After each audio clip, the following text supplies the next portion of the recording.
What's interesting is when you remove sugar for about 2 weeks, things start to shift in the body, and it usually happens faster than you'd expect. Hunger begins to settle, energy feels more stable, and cravings don't have that same pull they used to.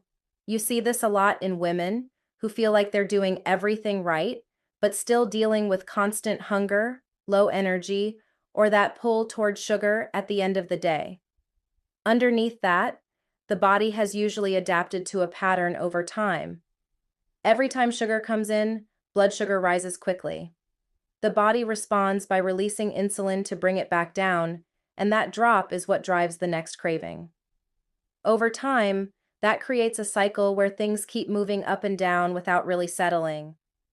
Once sugar is removed, that cycle starts to calm down. As things stabilize, cravings begin to quiet without feeling like you're constantly trying to control them. Hunger becomes easier to manage as well, not because you're forcing it, but because the body isn't riding those same swings anymore.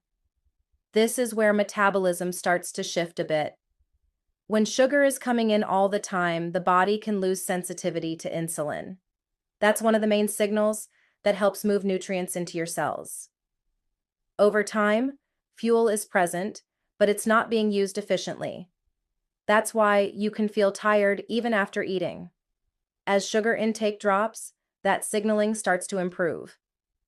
Cells begin using fuel more effectively again, and energy tends to feel more consistent throughout the day. You might notice this after meals too. Instead of feeling heavy or tired, things feel more steady.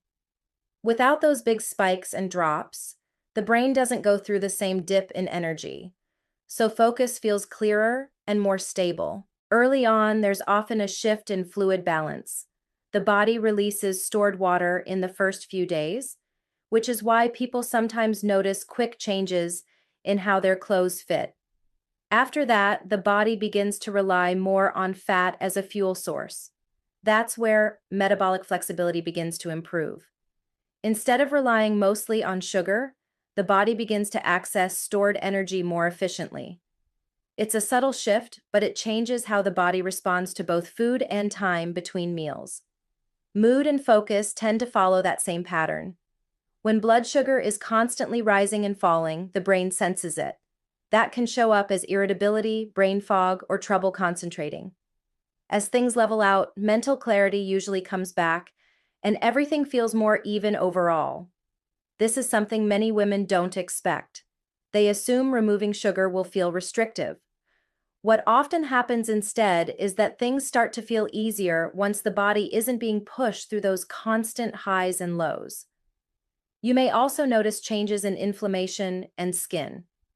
Higher insulin levels can influence other hormone patterns, and as that begins to settle, those downstream effects tend to improve.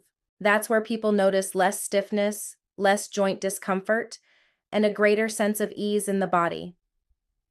Beneath all of this, the body is shifting how it produces and uses energy.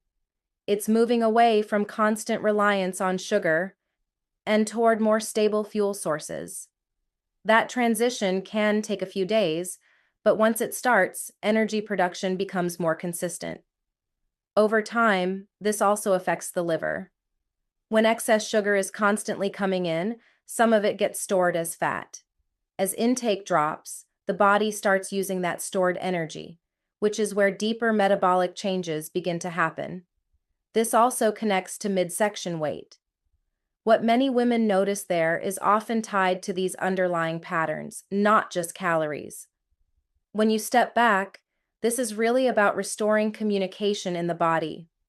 Signals that had been disrupted begin to regulate again, and as that improves, the body starts responding in a more stable and predictable way. If you want to understand what your body is actually doing, you can visit defynaturalaging.com and take a closer look at hormone testing.